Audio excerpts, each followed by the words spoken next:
Dear students, आज के video में हम आपसे जिस टॉपिक पे बात करेंगे, जो टॉपिक आपको हम पढ़ाएंगे, उस टॉपिक का नाम है स्टडी ऑफ सेल। हम आपसे सेल पे बातचीत करेंगे, जिसको हिंदी में कोशिका कहते हैं। सेल से संबंधित जो भी चीज़ें हैं, उस पे हम डिटेल्स आपसे बात करेंगे। हमने कोशिश किया है कि इस टॉपिक के अंतर्गत जो भी चीज़ें हैं, उसको आपको हम कायदे से समझाएं, ताकि सेल से रिलेटेड तमाम कंसेप्ट आपका क्लियर हो जाए। वीडियो को अंत तक देखें। वीडियो पसंद आ जाए तो लाइक भी कर दें और चैनल को सब्सक्राइब भी कर दें। हमारे वीडियो का हेडिंग है स्टडी ऑफ सेल। तो चलिए हम सेल को शुरू करते हैं और देखते हैं। इसके विषय में आया है कि study of cell is called cytology. Cytology क्या है? साइटोलॉजी के संबंध में आया है कि सेल के अध्ययन को हम साइटोलॉजी कहते हैं। माने साइटोलॉजी का जो हम अध्ययन करते हैं, उसमें सेल ही का अध्ययन होता है। इसलिए हमने लिखा है कि स्टडी ऑफ सेल, सेल के अध्ययन को इज कॉल्ड साइटोलॉजी, साइटोलॉजी कहा जाता है। क्लियर है? अब आगे देखिए, सेल सेल क्या है, इसको हमने परिभाषित किया है इंग्लिश में। आपको साथ साथ हम हिंदी भी बताते चलेंगे, ताकि आपको आसानी से बातें समझ में आ जाएं। Cell is the basic structural and functional unit of life. ये सेल की इंग्लिश परिभाषा है। इसकी हिंदी है कि सेल जो है ना, वो बेसिक स्ट्रक्चरल और फंक्शनल यूनिट है जीवन का, हमारे लाइफ का एक यूनिट है सेल। ठीक है ना? इन्वेंशन ऑफ सेल, आगे देखिए, सेल को किसने इन्वेंट किया था? इसका इजाद, इसका आविष्कार किसने किया था? तो cell was invented by British scientist Robert Hooke in 1665। Cell का आविष्कार ब्रिटिश के एक साइंटिस्ट ने, जिनका नाम रॉबर्ट हुक है, 1665 में किया था। रॉबर्ट हुक ने सेल को 1665 में दिया था हमको। आगे है, name of the smallest cell. सबसे छोटा सेल कौन सा है, उसका नाम क्या है? तो सबसे स्मॉलेस्ट सेल जो है, उसका नाम है माइकोप्लाज्मा गैलीसेप्टिकम। नाम ज़रा अजीब है, तो आपको धीरे धीरे बोलना पड़ेगा। माइकोप्लाज्मा गैलीसेप्टिकम, ये स्मॉलेस्ट सेल के नाम से जाना गया है। आगे है, ध्यान से बात को सुनिए। Name of the longest cell. सबसे बड़ा सेल, लंबा सेल कौन सा है? तो उसका नाम है न्यूरॉन। ब्रैकेट में लिखा हुआ है अवेलेबल इन ह्यूमन बॉडी। ये हमारे शरीर में, इंसानों के शरीर में मौजूद होता है, जो लॉन्गेस्ट सेल होता है, और इसका नाम न्यूरॉन है। क्लियर है? आगे है द बिगेस्ट सेल। तो सबसे बिगेस्ट सेल जो है, एग ऑफ ऑस्ट्रिच है। ऑस्ट्रिच का अंडा जो है ना, ये सबसे बिगेस्ट सेल है, इसलिए लिखा हुआ है the biggest cell, egg of ostrich. अब आगे देखिए cell theory. Cell theory topic है, सेल थ्योरी। तो इसके विषय में है कि Schleiden and Schwann gave cell theory in the year 1838-39। ये सब विदेशी नाम हैं जो आपको बोलने में थोड़ी दुश्वारी तो होगी, लेकिन प्रैक्टिस आप करेंगे, बोलने की कोशिश करेंगे तो नाम बोल लेंगे। एस्चिल्डन एंड स्वान ने 1838 और 39 के साल में सेल थ्योरी को हमको दिया। ठीक है, आगे देखिए जर्म प्लाज्म थ्योरी, ये भी एक थ्योरी है, जर्म प्लाज्म के नाम से है, जर्म प्लाज्म थ्योरी। इस थ्योरी को देने वाले का नाम है August Weissman. Germ plasm theory was given by August Weissman. Germ plasm theory को हमको अगस्त वेसमैन ने दिया। क्लियर है? आगे चलिए, ये सब सेल से संबंधित बातें चल रही हैं। हमने कोशिश किया है कि सेल से रिलेटेड जो भी चीज़ें हैं हम आपको एक एक करके बता दें, ताकि सेल से रिलेटेड तमाम बातें आपको आसानी से याद हो जाएं और आप सेल से संबंधित तमाम चीज़ों से अवगत हो जाएं। तो ये जर्म प्लाज्मा थ्योरी को ऑगस्ट वेसमैन ने हमको दिया था। अब आगे चलिए, आगे है, हेडिंग है features of cell theory. Cell theory का फीचर्स क्या है? तो एक नंबर है all organism are composed of cell. जितने भी ऑर्गेनिज्म है वो सेल से बने हैं। बहुत आसान हिंदी है।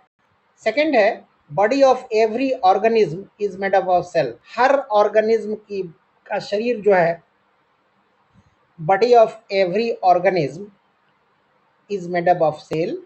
हर ऑर्गेनिज्म का जो शरीर है वो सेल से बना हुआ है या बनाया जाता है। ठीक है ना? तीसरा है third, each cell arises from pre existing cell. जितना सेल है, हर एक सेल जो है वो प्री एग्जिस्टिंग सेल से ही निकलता है। फोर है every organism starts its life from single cell. जितने भी ऑर्गेनिज्म हैं वो एक सेल से अपने जीवन को शुरू करते हैं। क्लियर है? अब आगे देखिए काइंड ऑफ सेल। सेल कितने प्रकार के होते हैं? ये काइंड है, प्रकार। तो इसके विषय में आया है कि there are two kind of cell. Cell दो तरह के होते हैं। पहला है प्रोकैरियोटिक सेल। प्रोकैरियोटिक सेल, इसके विषय में आया है कि these are primitive cell having three basic structure of typical cell but lack nuclear membrane। ये बहुत छोटा प्रिमिटिव सेल होता है जिसमें तीन basic structure of typical cell होते हैं लेकिन न्यूक्लियर मेम्ब्रेन नहीं होता है। इसकी हिंदी है, आगे है कि nuclear material is present in a region of cytoplasm. इस सेल में जो न्यूक्लियर मटेरियल है वो मौजूद होता है साइटोप्लाज्म के रीजन में, जिसको कहते हैं न्यूक्लियोइड। ठीक है? Other membrane bound organelles are absent. और दूसरे जो ऑर्गेनेल्स हैं वो एब्सेंट होते हैं, जैसे mitochondria, lysosome, Golgi bodies, etc. Clear है? अब आगे देखिए, एग्जाम्पल है वायरस, बैक्टीरिया और साइनोबैक्टीरिया आर प्रोकैरियोट्स, ये उदाहरण है। सेकंड है हमारा सेल का काइंड यूकैरियोटिक सेल। इसके विषय में है कि दीज आर कंप्लीट सेल, ये कंप्लीट सेल है विच कंटेन मेम्ब्रेन, जिसमें मेम्ब्रेन होता है, मेम्ब्रेन बाउंड ऑर्गेनेल्स होता है एंड न्यूक्लियस भी होता है। Unicellular and multicellular plant and animal have eukaryotic cell. ये तो आप समझ गए होंगे कि यूनिसेल्युलर और मल्टीसेल्युलर के जो पेड़ पौधा होते हैं, प्लांट होते हैं या एनिमल, उसमें ये सेल पाया जाता है। न्यूक्लियस कंटेन क्रोमेटिन, न्यूक्लियस में क्रोमेटिन होता है, मेडअप ऑफ डीएनए, जो डीएनए का बना होता है, एंड हिस्टोन और हिस्टोन से, हिस्टोन प्रोटीन से, histone protein. Nucleus is present inside nucleus, sorry nucleolus, ठीक है ना, nucleolus is present inside nucleus. ये न्यूक्लियोलस जो है ना, ये न्यूक्लियस के अंदर मौजूद होता है, इस सेल के अंदर। आगे देखिए, ये तमाम बातें सेल से रिलेटेड चल रही हैं। आगे बड़ा इंपॉर्टेंट है, difference between prokaryotes and eukaryotes, ये दोनों सेल में अंतर क्या है, ठीक है ना। तो इसके संबंध में आया है, पहला है प्रोकैरियोट्स का पहला पॉइंट है, प्रोकैरियोट्स में सेल साइज इज स्मॉल, ये पहला है। और यूकैरियोट्स में पहला पॉइंट है कि cell size is large. Prokaryotes में दूसरा नंबर है न्यूक्लियस इज एब्सेंट, और यूकैरियोट्स में दूसरा नंबर है न्यूक्लियस इज प्रेजेंट। प्रोकैरियोट्स में तीसरा नंबर है it contains single chromosome which is circular in shape, और यूकैरियोट्स का तीसरा पॉइंट है it contains more than one chromosome. और अब देखिए प्रोकैरियोट्स में चौथा पॉइंट है membrane bound cell organelles are absent, जो मेम्ब्रेन बाउंड सेल ऑर्गेनेल्स होते हैं वो एब्सेंट होते हैं, जबकि यूकैरियोट्स में सेल ऑर्गेनेल्स आर प्रेजेंट, ये प्रेजेंट होते हैं, सेल ऑर्गेनेल्स प्रेजेंट होते हैं। अब पांचवा पॉइंट है बड़ा इंपॉर्टेंट प्रोकैरियोट्स में कि cell division takes place by fission और बडिंग, जबकि पांचवा पॉइंट है यूकैरियोट्स में कि cell division takes place by mitosis और मियोसिस। तो this is actually difference between this two cells, ठीक है ना, प्रोकैरियोट्स एंड यूकैरियोट्स। क्लियर है। अब आगे देखिए, आगे है स्ट्रक्चर ऑफ टिपिकल सेल।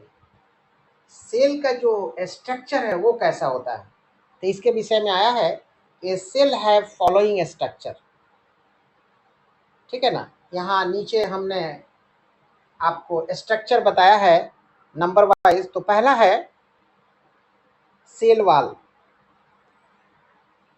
इसके संबंध में है कि in plant cell there is a rigid cell wall which is non living. Plant cell में एक रिजिड सेल वॉल होता है जो नॉन लिविंग होता है एंड फ्रीली परमिएबल होता है। It is made up of cellulose और चिटिन, और ये सेल्यूलोज और चिटिन का बना होता है। सेल वॉल का फंक्शन देखिए, इसका फंक्शन है काम कि it gives shape and rigidity to the cell, ये सेल का शेप देता है और रिजिडिटी बताता है। दूसरा नंबर है सेल मेम्ब्रेन। इसके विषय में है कि cell membrane is also known as plasma membrane. Cell membrane को प्लाज्मा मेम्ब्रेन भी कहा जाता है। Which forms the outer covering, जो आउटर कवरिंग को बनाता है of animal cell, animal cell का। हम आपको हिंदी भी बताते चल रहे हैं ताकि आपको समझने में आसानी रहे। इन प्लांट सेल, प्लांट के सेल में it is found within cell wall. Plant cell में ये सेल वाल के अंदर होता है। और कैसा होता है? इट इज़ थिन, थिन होता है, इलास्टिक होता है, लिविंग, डबल लेयर होता है, परमिएबल मेम्ब्रेन होता है, and it is made up of phospholipid molecules. ये आपका सेल मेम्ब्रेन है। इसका फंक्शन है सेल मेम्ब्रेन का, सेल मेम्ब्रेन का फंक्शन है it regulates movement of molecules inside and outside of the cell. Clear है? अब तीसरा देखिए, बड़ा इंपॉर्टेंट है, प्रोटोप्लाज्म। इसके विषय में है कि the fluid present inside plasma membrane is protoplasm.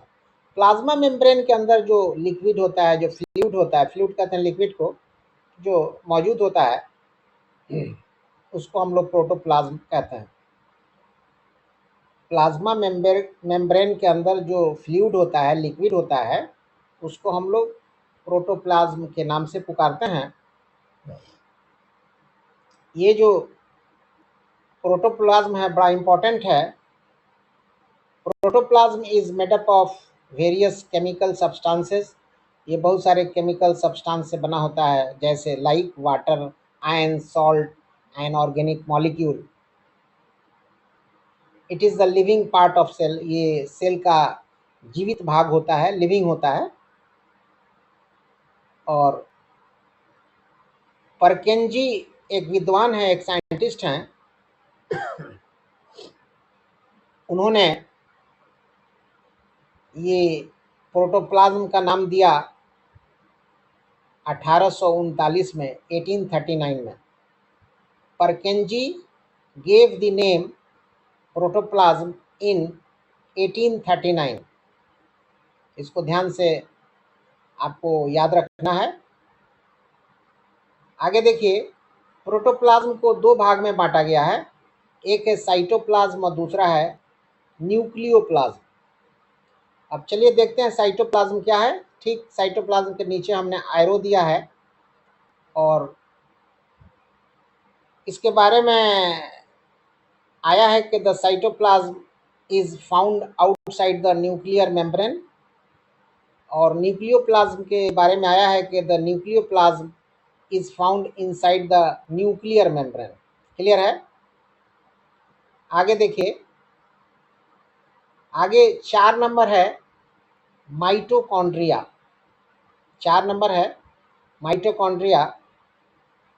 Altman discovered, एक नाम है ऑल्टमैन, जो साइंटिस्ट हैं, विद्वान हैं, इन्होंने माइटोकॉन्ड्रिया का आविष्कार किया है, इन्वेंशन किया इन द ईयर 1886 में, 1886 में ये ऑल्टमैन ने हमको माइटोकॉन्ड्रिया दिया। ठीक है? इसके विषय में है कि these are cylindrical, rod shaped और spherical structure found in the cytoplasm. Mitochondria जो है साइटोप्लाज्म होता है, it is surrounded by double layer membrane. Inner membrane has many fold called Christie.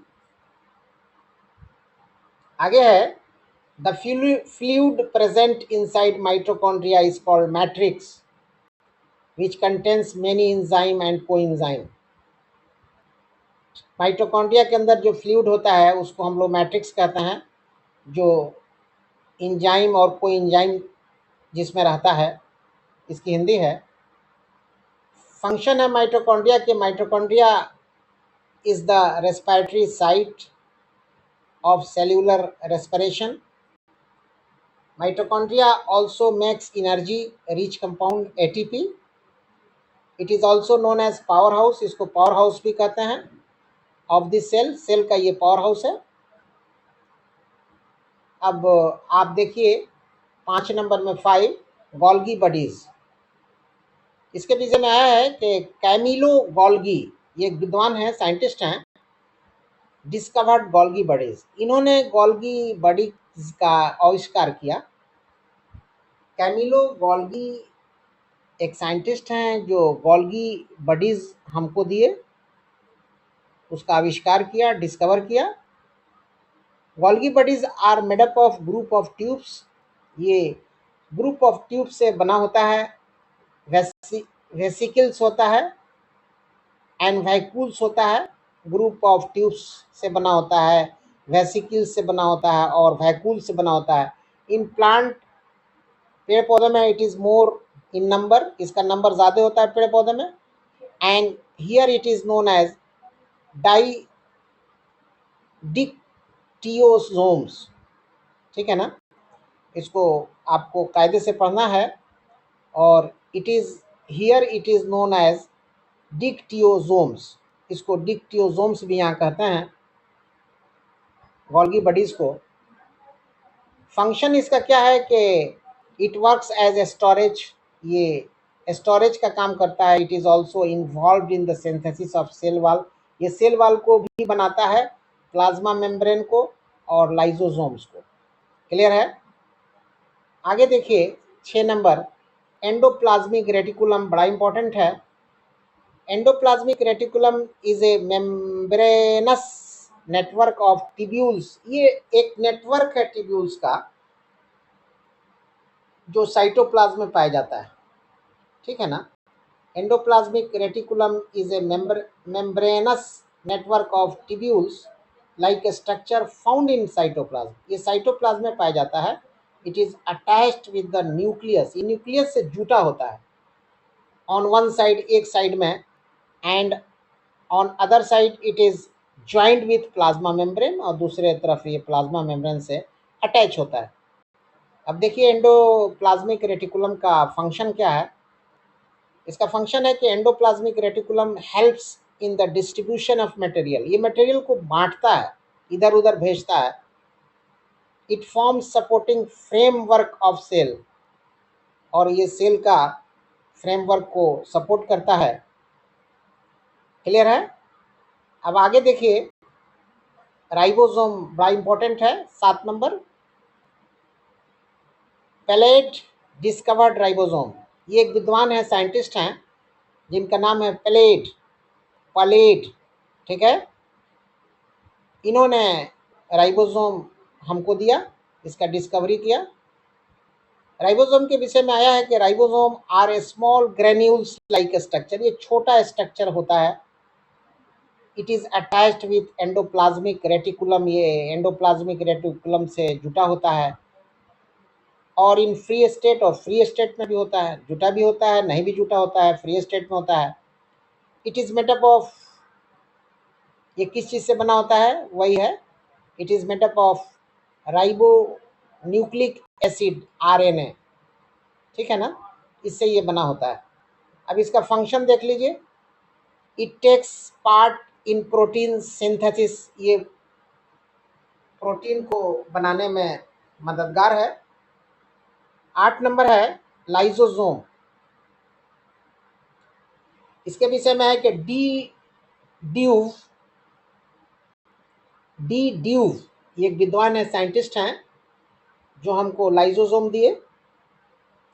D Duve discovered lysosome. Lysosome are sac like structure, ये sac like structure होता है, bounded by single membrane and contain hydrolytic enzyme. इसमें hydrolytic enzyme होता है। इसका function है, काम, lysosome helps in intracellular digestion.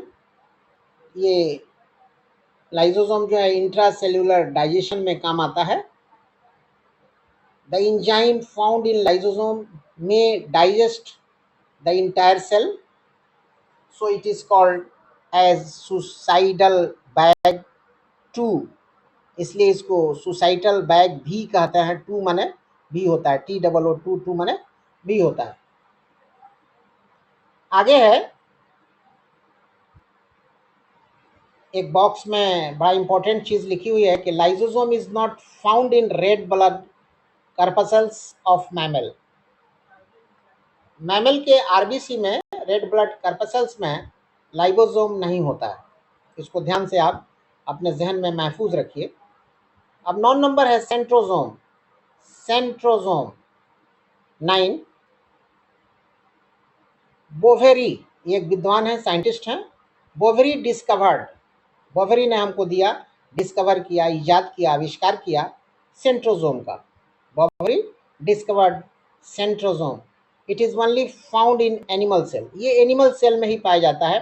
Taking part in cell division, जब सेल डिवीजन की क्रिया चलती है तो उसमें ये अपना काम करता है। It is not bounded by membrane, consist of 2 centriole. Clear है। और इसका फंक्शन देख लीजिए कि centriole found in centrosome initiate the cell division forming a spindle fibre between the pole. जब सेल डिवीजन की क्रिया चलती है तो वहाँ ये अपना काम करता है। ये इसका फंक्शन है। अब 10 नंबर में देखिए 10, प्लास्टिड, बड़ा इंपॉर्टेंट है, मोस्ट इंपॉर्टेंट। इसके विषय में आया कि plastid is only found in plant cell. ये प्लांट सेल में ही प्लास्टिड पाया जाता है। और प्लास्टिड के कुछ काइंड हैं, प्रकार हैं। There are 3 kind of plastid. पहला है, ध्यान से देखिए, क्लोरोप्लास्ट। क्लोरोप्लास्ट पहला है। इसके विषय में आया है कि दीज आर ग्रीन, ये हरे होते हैं, ग्रीन पिगमेंट्स, ठीक है ना, ये हरे होते हैं। फाउंड इन ग्रीन प्लांट, जो हरे पेड़ में पाए जाते हैं। It is involve in photosynthesis, जो प्लांट में, पेड़ पौधों में फोटोसिंथेसिस की क्रिया चलती है भोजन बनाने के समय, तो उस वक्त ये काम आते हैं। So it is known as kitchen of cell. ये सेल का किचन भी कहलाया गया है, कहलाता है। किचन, बावर्ची खाना, रसोई घर, ठीक है ना। इसका फंक्शन है कि chloroplast gives green colour to plant. ये पेड़ पौधों को हरा रखता है। And take part in photosynthesis, और जो फोटोसिंथेसिस की क्रिया चलती है भोजन बनाने के लिए पेड़ पौधों की, तो उसमें ये सहायक होता है। दूसरा नंबर है प्लास्टिड का, क्रोमोप्लास्ट। इसके विषय में है कि chromoplast gives various colours to the plant like flower, fruit. ये कलर देता है, ठीक है ना, प्लांट को कलरफुल बनाता है, ये कलर देता है। इसका फंक्शन है कि इट गिव्स कलर्स, ठीक है ना। और तीसरा प्लास्टिड का काइंड है ल्यूकोप्लास्ट। इसके विषय में है कि ल्यूकोप्लास्ट इज कलरलेस, ये कलरलेस होता है। और इसका फंक्शन है कि it stores food in the form of starch, fat and protein. ये खाना को जमा रखता है in the form of starch, starch के रूप में, फैट के रूप में, और प्रोटीन के रूप में। क्लियर है।